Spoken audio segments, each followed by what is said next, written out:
You know, in the NFL, building a contender is a 365-day-a-year job. It's a constant puzzle. Every single trade, every signing, it's a bet, a high-stakes gamble on the future of your team. So how do some franchises seem to get it right year after year? What's the secret sauce? What's the blueprint that separates the contenders from the pretenders? Well, you've come to the right place. Welcome to NFL Nexus, where we dive deep into the strategies that build champions. So today, we are pulling back the curtain on one of the league's most iconic franchises, the Pittsburgh Steelers. We're going to dig into their latest free agency frenzy. We're going to look at their biggest, most impactful draft picks over the last decade, and by the end of this, we're going to lay out the exact blueprint they're using to get back to the Super Bowl. So buckle up, this isn't just a recap, this is a deep dive into roster construction. All right, let's kick things off with the absolute Wild West of the NFL calendar, free agency. This is where teams open up the checkbook to make an immediate splash. You're plugging holes, you're grabbing proven guys who can contribute from day one. So we're going to take a real close look at what the Steelers did, and yeah, you better believe we're handing out grades. And Pittsburgh didn't mess around. Right out of the gate, they made a move that had just about everyone talking, and for all the right reasons.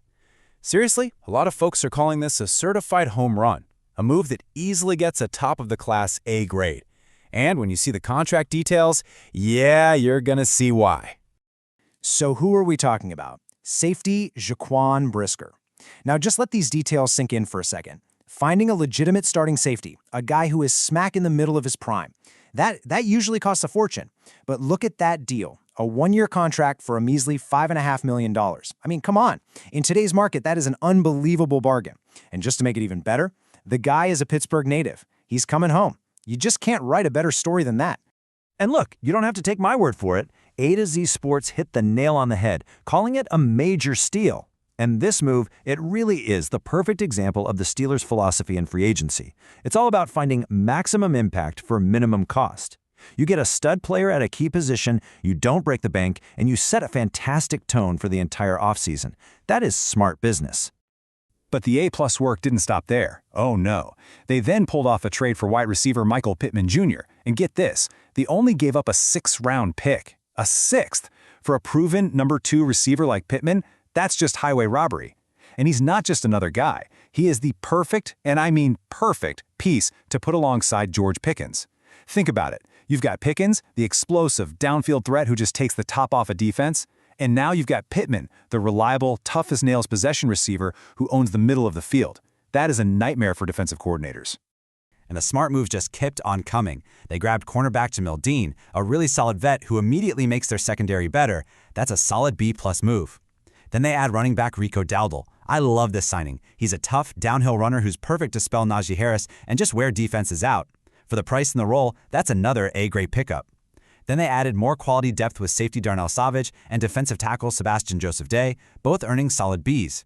See the pattern here? It's not just random spending. It's a calculated piece-by-piece reinforcement of the entire roster with quality players on good deals.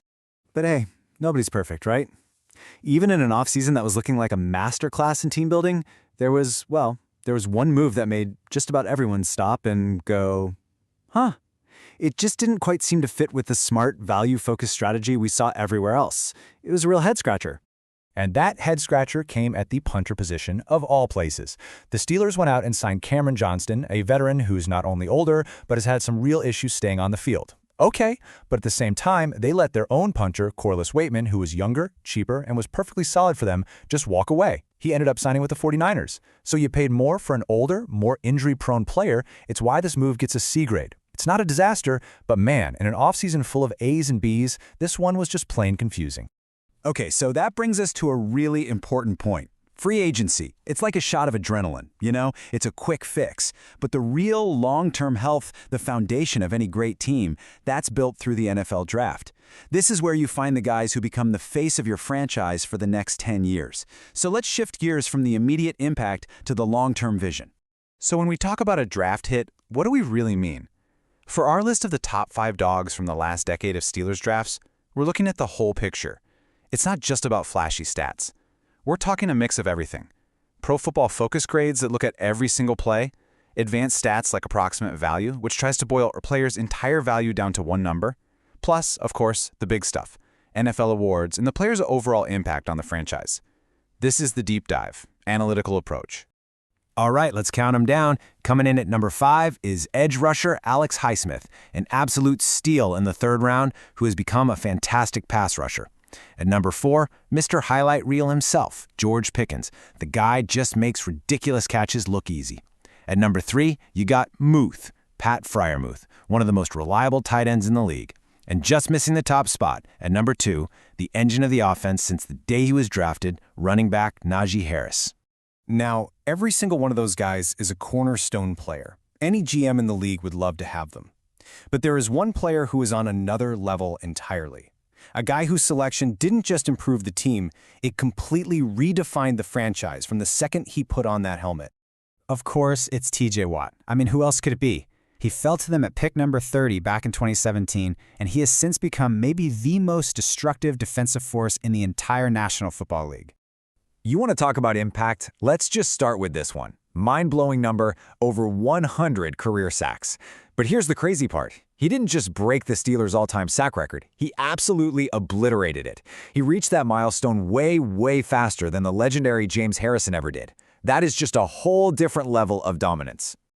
I think Steel City Underground said it best, a transformative edge rusher with generational impact. That's exactly what he is. He's not just an all-pro, he's a defensive player of the year. He is the engine, the leader, and the heart of that entire defense. If you're talking about hitting a home run in the draft, TJ Watt isn't a home run. He's a walk-off grand slam to win the World Series. He is the absolute gold standard. So we've looked at the 2 key components, right? The smart targeted moves in free agency and the game-changing home runs in the draft. So now let's put all the pieces of the puzzle together and really spell out the complete Steelers team-building blueprint. What's the master plan here? And here's the beauty of it. It's a brilliant 2-pronged attack, and each part makes the other one stronger. First, you attack free agency with a purpose. You use it to fill your biggest, most immediate needs with high-value guys like Brisker and Pittman. Now, here's the magic. Doing that, it gives you freedom. It means you don't go into the draft desperate. You can stick to your board and draft the best player available to build your long-term foundation. You can find those franchise dogs like Watt and Harris who will be your leaders for years to come. And what's the thread that ties it all together? A constant, obsessive focus on value and on drafting guys who can flat-out change the game. And this chart right here, it paints the perfect picture. On the left, you've got that immediate jolt from free agency. 3 A-grade players who make you better right now. That's your short-term win.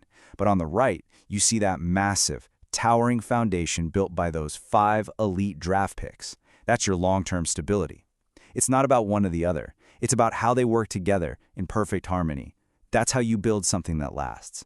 So that brings us to the million-dollar question, doesn't it? The blueprint is clear, it's effective, it's well executed. They've got the immediate impact from free agency, and they've got the foundational cornerstones from the draft. But is that enough? In the absolute gauntlet that is the AFC, does a great blueprint guarantee you a Super Bowl? What do you think? Is this the team that can finally bring another Lombardi trophy back to Pittsburgh? I want to know what you think, so drop a comment down below. And hey, if you enjoyed this deep dive, do me a favor, hit that like button and subscribe to NFL Nexus so you don't miss our next breakdown. We appreciate you watching, and one last thing. If you're looking for a fun way to support the channel, check out the QR code on your screen or the link in the description. It takes you to our collection of football-themed coloring books. They're awesome for kids, grandkids, or hey, even for adults. Every purchase helps us keep making content just like this for you. Thanks again.